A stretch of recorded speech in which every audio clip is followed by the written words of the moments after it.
So let's talk about regenerative braking in a Tesla. Any Tesla, well, at least any real new Tesla. I think they actually all have it. But anyway, regenerative braking. You know, it's probably one of the biggest things to get used to and use correctly in the car.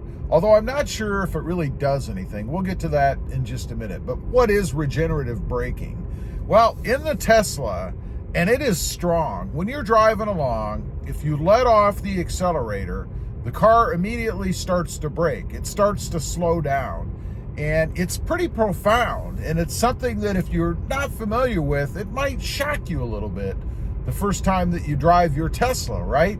Now, the feature itself, I gotta say, I really love it. I think it's awesome. I love pulling up to a stoplight or stop sign, or even if I have to slow down, you know, traffic starting to slow or the speed limit changes or something, I just let off the accelerator a little bit and the car starts to slow down. It's a pretty cool feature. Now, when I say if you're using it right, you should be using it pretty much unless you're in a sudden stop situation, maybe an emergency, something pulls out in front of you.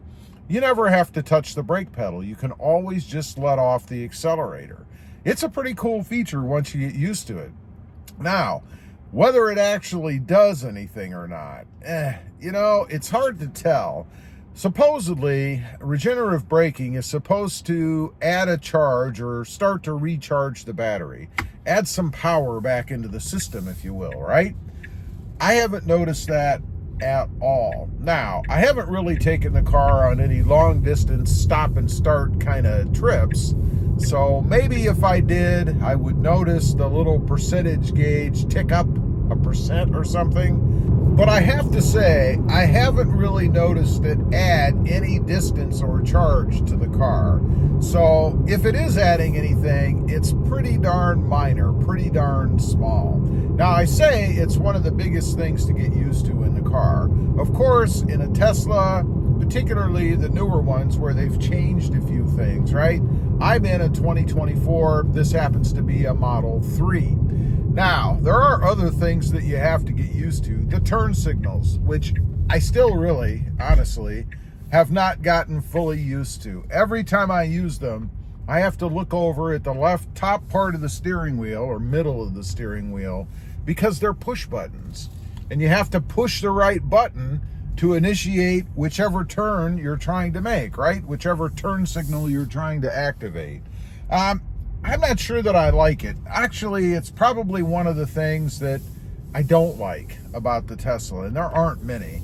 But I would prefer that they included a stalk, and I believe that Tesla will go back to that there will be a stalk, a lever over here that you're gonna have to use to do the turn signals. And I think that's a good idea, particularly if you're somebody who's been driving for many, many years, unfortunately, that like I have been, right? You get used to using that. It's ingrained. And it's ingrained from the first day you start driving, right? If you want to turn, you got to hit that lever over there. So I think Tesla's probably going to go back to that.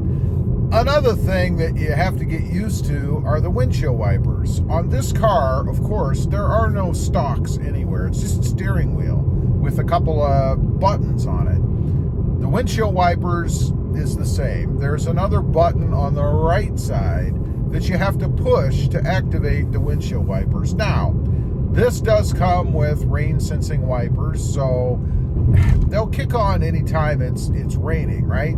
But I find there's the occasion where I have to go ahead and hit the button to make the windshield wipers work. Like, for instance, if the windshield is dirty and I want to clean it. It's not self-sensing cleaning, so they don't kick on, squirt water, and clean the windshield when it gets dirty.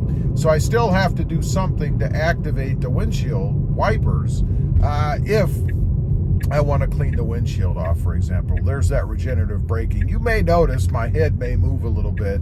That was a little bit more severe instance. I wasn't paying enough attention, I guess.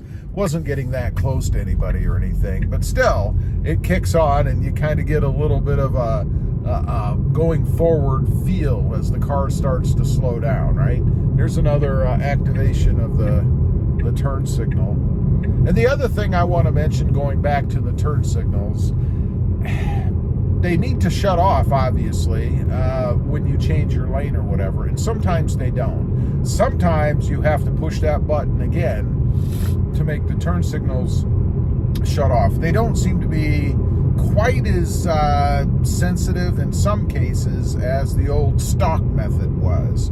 It's not a big deal, I just have to remember to do it. And there's even the odd occasion where it seems to me like they're staying on too long, and then I'll hit the button right at the same time that they would have shut off, and I activate the turn signal again. That's kind of a drag. It's a little pet peeve thing, I guess. Not that big of a deal, but nonetheless, something to get used to.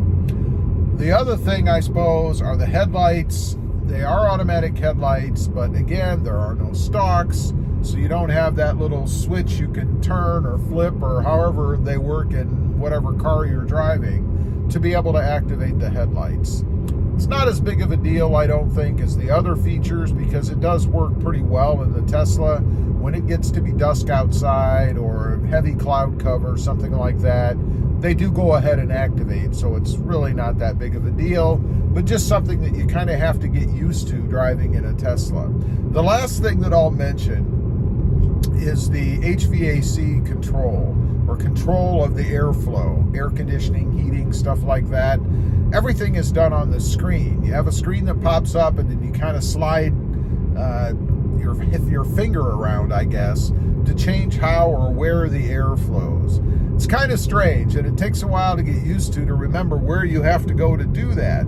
Otherwise, you're hunting through the screen trying to figure out what you need to do. It's a cool setup, but it's just something a little bit different, and like the other things I mentioned, something else that you just have to get used to. So anyway, the regenerative braking, there is a learning curve to it. You kind of have to brake a little bit before, or start to brake in the form of letting off the accelerator before you actually get to your stop.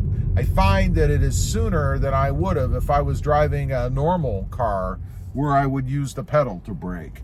In other words, I start to slow down, or have to start to slow down a little bit sooner than I would if I was driving in a normal car. The positive of the system is that you don't go through brakes as quickly if you're using it properly.